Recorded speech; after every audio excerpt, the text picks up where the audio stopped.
Assalamualaikum students, this is your instructor Mirza Haris once again with another video of assessment। कल हमने एक topic पढ़ लिया था जिसमें हमने रिटर्न्स के बारे में पढ़ा कि what is return, what to declare, when to declare, timeline सारी। उसके अलावा हमने ये पढ़ा कि किस किस को रिक्वायर्ड है कि उसने रिटर्न फाइल करनी। अब वहाँ पे हमने एक लफ्ज़ पढ़ा था डीम्ड असेसमेंट का उस चैप्टर के अंदर। Now what is assessment, what is deemed assessment, और उसके बाद असेसमेंट के और टाइप्स क्या हैं, वो सारा कुछ। अच्छा, डीम्ड असेसमेंट सिर्फ उस वहाँ पे हमारे पास जो है वो कंसिडर की जाएगी जो हमारी रिटर्न कंप्लीट है हर एस्पेक्ट के अंदर।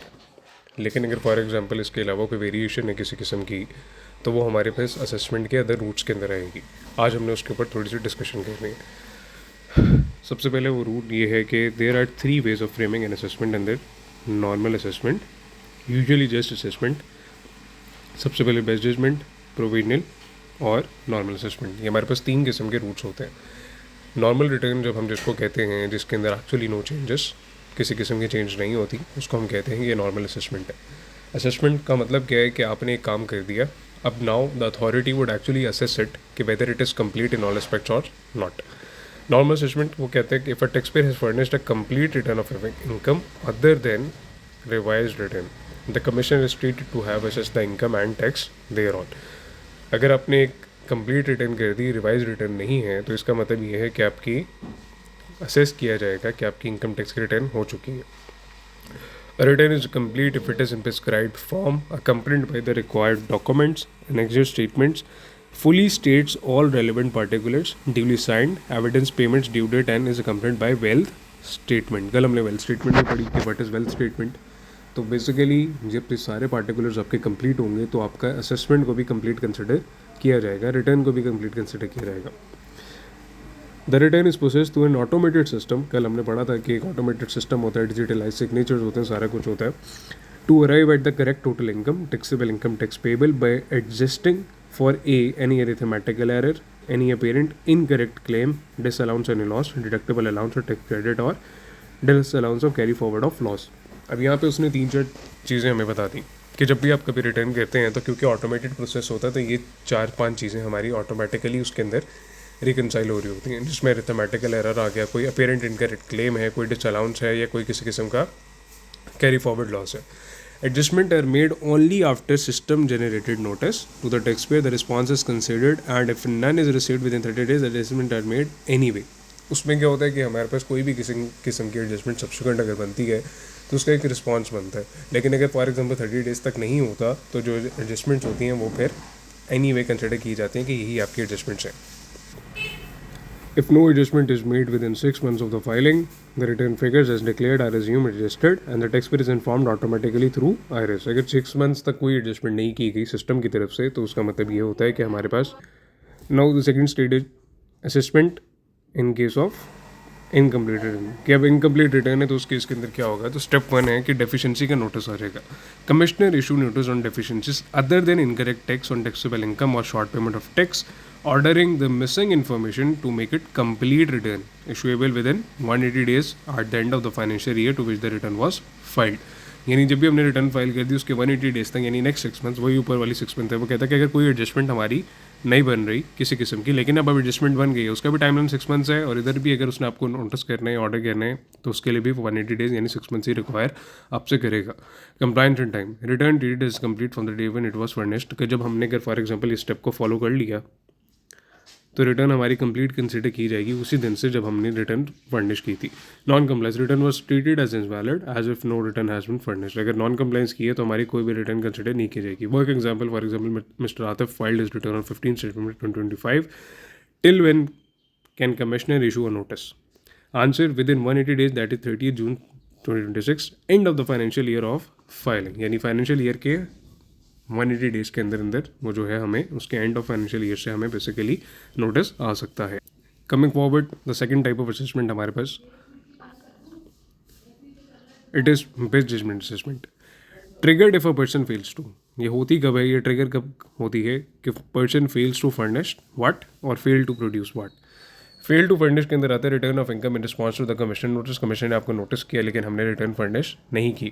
The well statement, the return of income in response to a notice of a business discontinues. कल हमने ये भी पढ़ा था कि बिजनेस जब डिसकंटिन्यू होगा तो उसकी क्या टाइमलाइन होगी और उसको बेसिकली हम कब कंसिडर करेंगे कि अब यहाँ से उसकी रिटर्न जो है वो सबमिट होनी चाहिए। फेलियर टू प्रोड्यूस, कुछ रिकॉर्ड्स मांगे होंगे before the commissioner special audit panel और any person employed by a firm of chartered accountants, documents required for making the assessment of income and determination of tax. अब ऊपर उन्होंने वो persons बता दिए कि जिनके सामने हमने अपने डॉक्यूमेंट्स को प्रेजेंट करना है, वो कौन से डॉक्यूमेंट्स होंगे, वो क्या चीज़ें होंगी। वो बेसिकली उसने बता दिया कि for the purpose of determination of tax जो भी रिक्वायर्ड होगा वो हम डॉक्यूमेंट्स हमसे मांगे जा सकते हैं।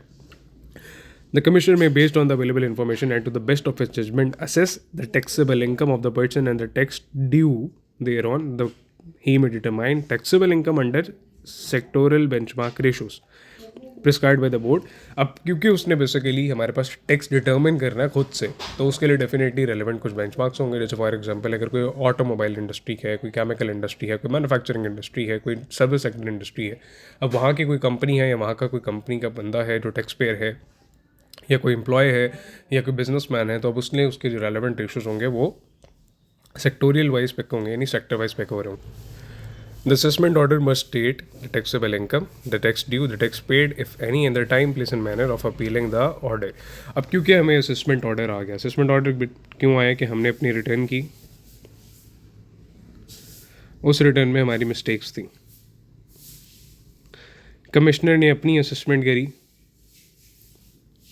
और हमारा एक टैक्स उसने कैलकुलेट कर दिया। अब वो जो टैक्स उसने कैलकुलेट कर दिया, हो सकता है हम उससे सेटिस्फाइड हो सकता है हम उससे सेटिस्फाइड ना हो।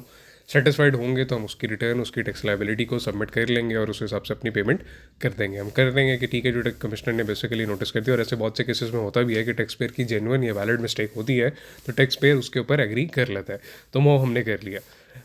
सिमिलरली क्या होता है कि समटाइम्स हम उस पर एग्री नहीं करते, तो उसके लिए फिर वो आपको टाइम ऑफ अपील भी बताता है कि भाई ये मेरे हिसाब से कमिश्नर ने कहा कि मैंने इस लाइबिलिटी को इतना कैलकुलेट करके रखा है, आप देखेंगे वेदर इट सूट्स यू और not. If suits you then make the payment, if not then you have the right to appeal it. Time limit for issuing the best judgement assessment, general rule ये है कि within 6 year from the end of the relevant tax year. Example tax year 2019 है, तो basically assessable tax year फिर business में आपने 6+ कर लेना। नोटिस कवरिंग लास्ट 10 ईयर्स, अगर फॉर एग्जांपल कोई नोटिस है जो लास्ट 10 ईयर्स, जैसे हमने कल देखा था कि बेसिकली आपसे कमिश्नर रिक्वायर कर सकता है 5 साल, ये 5 साल नहीं है तो उससे पिछले 10 साल, तो उसके इसमें क्या है, where notice under section 144(4) covers 1 और more of the last 10 completed tax years, best judgement order must issue within 2 years from than the tax year in which the notice was issued. जब भी notice आया तो उसके 2 साल के अंदर अंदर आपको बेस्ट जजमेंट का आ जाएगा notice. Coming to the third type, that is provisional assessment. एक हमने पढ़ ली नॉर्मल असेसमेंट, फिर best judgement and the provisional assessment. Provisional assessment ये है कि किसी प्रोविजन की बेस के ऊपर एक्चुअली इस रिटर्न की फॉर्मेशन आई है हमारे पास। वो कहते हैं कि concealed asset impounded. Concealed asset क्या जी, any asset property acquired from income chargeable to tax but which could not be charge to tax.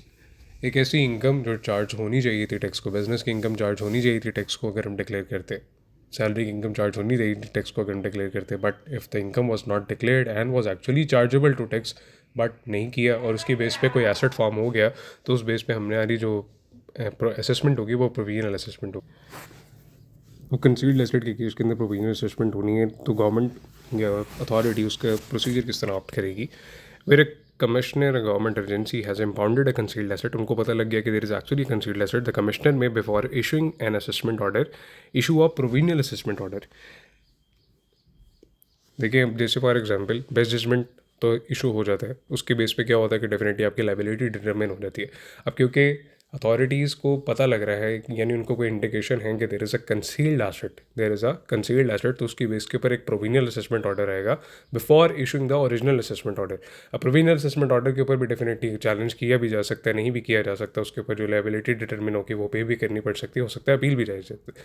लेकिन उससे पहले क्या है कि बेसिकली वो फाइनल असेसमेंट से पहले आपको एक प्रोविजनल असेसमेंट का एक ऑर्डर इशू किया जाएगा for the last completed tax year adding the concealed asset, यानी जो भी लास्ट कंप्लीटेड टैक्स ईयर था उसमें वो कंसील्ड एसेट ऐड कर दिया जाएगा और उसकी रेलेवेंट इनकम ऐड कर दी जाएगी। The commissioner shall finalise the provisional order as soon as possible, definitely क्योंकि उसमें एक टाइमलाइन है और उसको प्रूफ भी करना है, और वो विद इन 6 मंथ्स की एक टाइमलाइन है जो जनरली फॉलो हमारी हो रही होती। व्हाट इफ़ के हमारा कोई ऑफशोर एसेट डिस्कवर हो जाए। कंसील्ड एसेट वो जो हमारे पास एक एसेट की उसने टाइप बता दी, ठीक है। अब कोई ऑफशोर एसेट है that is actually concealed asset also, but the commissioner of federal provincial agency discovers an undeclared offshore asset ही में before issuing an order under section 121 और 122। 121 एंड 122 इज लाइक हमारे पास best judgement and provisional assessment.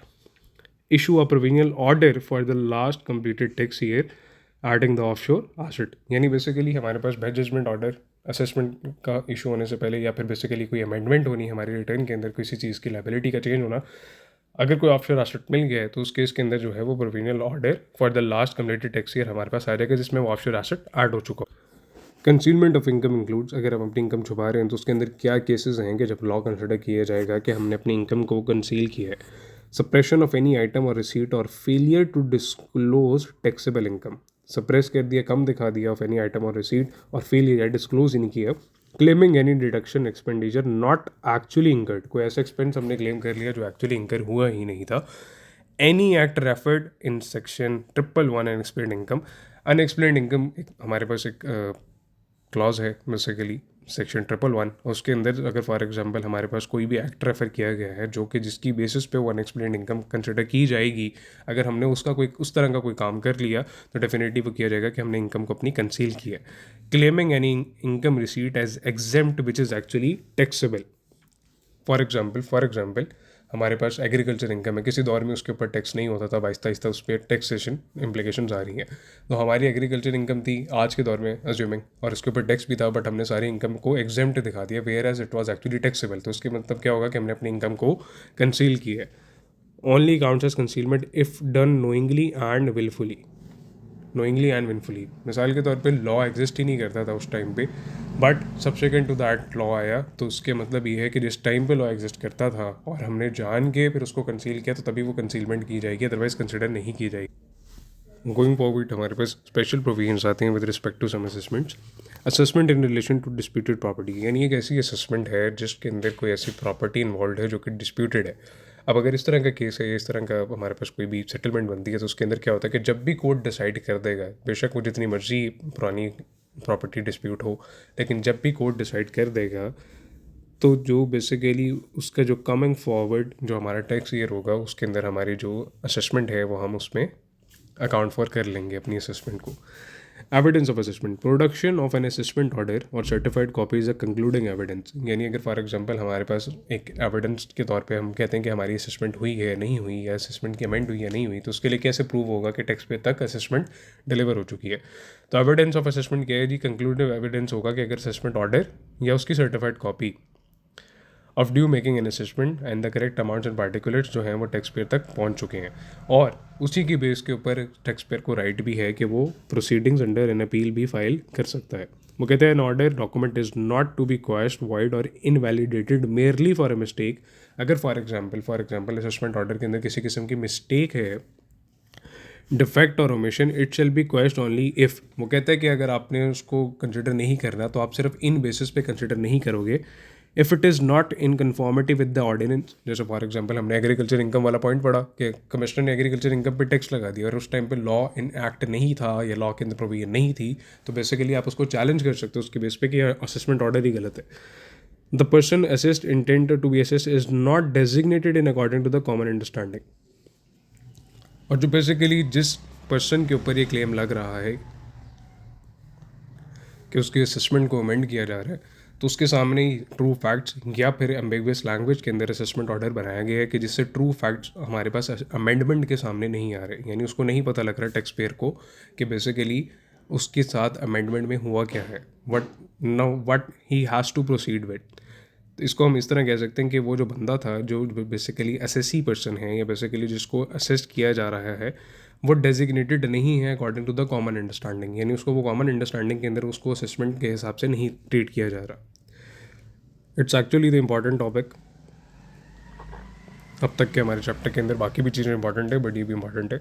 Amendment of assessment कि अगर हमारे पास एक assessment amend हो गई या बेसिकली असेसमेंट आ चुकी है, अब उसको अमेंड करना है या लाइबिलिटी कम करनी है या ज़्यादा करनी है, या बेसिकली in case refund कम करने या ज़्यादा करना, vice versa. The commissioner may amend an assessment order treated issued on self-assessment or normal assessment basis or best judgment assessment by such alteration addition as is considered necessary. अब जब हमने कल अपनी return file कर ली थी तो उसको हम इस कैटेगरी के अंदर लेके जाते हैं, नॉर्मल असेसमेंट और सेल्फ असेसमेंट के अंदर. और सिमिलरली आज हमने सेक्शन 121 पढ़ा जो हमारे पास बेस्ट जजमेंट असेसमेट के अंदर आता है. तो इनके अंदर अगर किसी किस्म की अमेंडमेंट आती है तो उसको हम कहेंगे कि वो कमिश्नर कर सकता है. फर्स्ट अमेंडमेंट कब से हो सकती है? With in 5 years from the end of the financial year in which the order is और ट्रीटेड एज इशूड. यानी अगर फॉर एग्जाम्पल ये नॉर्मल हमारी रिटर्न है जिसका हमारे पास नॉर्मल असेसमेंट ऑर्डर है या बेसिकली सेल्फ असेसमेंट ऑर्डर है, तो जब वो इशू हो गया तो उसके 5 साल के अंदर अंदर from the financial year in which it relates to. ये सारी एग्जाम्पल्स आपने क्लास में भी की हैं. If taxpayer furnishes a revised return, the commissioner is treated to have assessed the taxable income and the tax as per the revised return. The revised return itself is treated as an assessment order issued on a day it was furnished. अब अगर tax payer ने खुद से revise return furnish कर दी तो वो कहता है कि उस केस के अंदर 2 ऑप्शन हैं. The tax payer is treated to have taxable income in tax year as per the revise return. यानी टैक्सेबल इनकम और tax as per the revise return हो गई. ये हमारी पास असेसमेंट दे चुकी, अमेंड हो गई एक तरह से. The revise return itself is treated N amended assessment order issued on the day it was furnished. यानी बेसिकली जब आपने रिवाइज रिटर्न सबमिट कर दी तो वही बेसिकली उसकी डेट कंसिडर की जाएगी कि जब हमने उसको अमेंड कर दिया.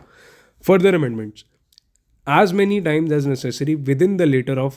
अब later of पे हमने जाने लगे कि हम बाद में कितना कर सकते हैं. 5 years from the end of financial year in which the commissioner issued or tutor have issued the original order or 1 year from the financial year in which the amended order. यानी है कि मेरा ये ओरिजिनल ऑर्डर था और इसके अंदर मैं 5 साल तक करूँगा और जब मैं इसको बेसिकली अमेंड कर चुका हूँ तो इसके फिर मैं 1 year तक करूँगा. ग्राउंड्स फॉर अमेंडमेंट किन बेसिस पे होगी? ऐसे तो नहीं होगा कि बेसिकली हम सेम ही फिगर को अमेंड करते जाएंगे, यानी सैलरी ही रिवाइज करते रहें बार. तो एक हमारे पास अथॉरिटी के ऊपर एक मिसट्रस्ट भी आ सकता है. थ्रू ऑडिट और on the basis of definite information the commission is satisfied and income chargeable to tax has escaped the assessment. The total income in under assessed tax at a lower rate और given excessive relief. हमारी जो income है वो assess हुई है एक lower rate के ऊपर या उसके ऊपर हमने लेस टैक्स पे किया. The amount has been misclassified under head of income. आपके पास डिविडेंड आया, डिविडेंड की प्रोसीड्स हमें पता है कि फाइनल होती हैं, हमने उनको चार्ज कर दिया सैलरी के हेड के अंदर. अब सैलरी पे तो स्लैब रेट लगता है, तो अगर 15,000 का डिविडेंड मिला है तो उसके ऊपर तो टैक्सेशन अप्लाई होगी ही नहीं क्योंकि वो सैलरी के अंदर चला गया. तो वहाँ पे हमने क्या कर दिया? मिस क्लासीफाई कर दिया. He may also amend further amend in the order prejudicial to the interest of revenue. Now this is a very verbal statement of the law.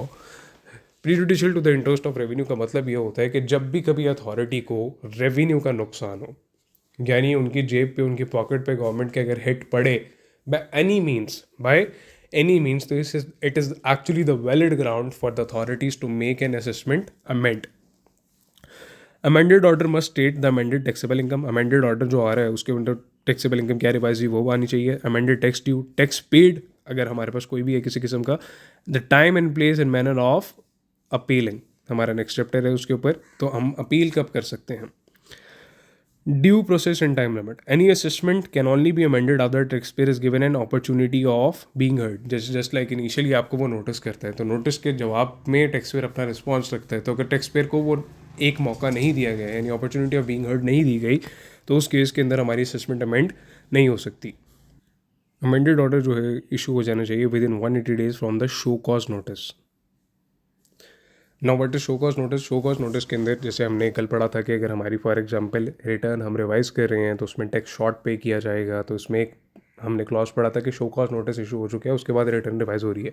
तो बात अगर यहाँ तक पहुँच चुकी है तो अब हमारी रिटर्न जब अमेंड हो रही है तो उस पर अब टाइमलाइन क्या होगी? वो कहता है 180 days जब मैंने आपको शो कॉज नोटिस इशू कर दिया, जो कि एक्सटेंडेबल भी हो सकता है फॉर 90 days. अब एक्सटेंडेबल जो 90 days है ना उसकी क्या रीजंस हैं वो आपको कानून ने बता दी कि एक कोई स्टे ऑर्डर हो सकता है, ADR प्रोसीडिंग्स यानी आपकी जो अल्टरनेट डिस्प्यूट रेजोल्यूशन कमेटी है उसकी प्रोसीडिंग्स हो सकती हैं. एग्रीड असेसमेंट प्रोसीडिंग्स हो सकती हैं किसी भी रीज़न की बेस के ऊपर. क्या हो सकता है? टैक्स पेयर खुद ही चाहे कि वो उसको सेटल डाउन कर ले. The tax payer adjustments not exceeding 60 days. अब ये जो टाइमलाइन है 180 डेज़ की, इसके अंदर ये 90 डेज़ है, 90 डेज़ के अंदर कुछ हमारे फैक्टर्स हैं जो 60 डेज़ तक की एक्सटेंशन हम एक तरह से अप्लाई कर सकते हैं, बाकी हमारे पास कुछ फर्दर उसमें टाइमलाइन हमारी एक्सटेंडेबल होती है। अब लॉ को कैसे पता लगेगा कि they have a definite information to amend the return. Definite information के अंदर क्या क्या आता है कि जहाँ से कानून को पता लग जाएगा कि हमारे पास रिटर्न या असेसमेंट जो है वो अमेंड होनी चाहिए, या उनको कंफर्म सोर्सेज हैं कि there is actually something hidden. Sale और purchases of any goods made by the tax payer, receipts of a tax payer from services rendered, other receipts that may be chargeable to tax under the ordinance, acquisition, possession और disposal of any money, asset, valuable asset और investment expenditure incurred by the tax payer. यानी ये 4-5 factors हैं actually कि जो being a student आपको भी पता होना चाहिए, ताकि if you advise your family और एनी मेंबर कि इनके ऊपर ख़ास ख्याल रखें कि अगर फॉर एग्जांपल यहाँ पे किसी किस्म का कोई चेंज है तो definitely the law would actually know before telling, कि उनको पता होगा कि हमने टैक्स पेयर की क्या मूवमेंट रही है उस साल की।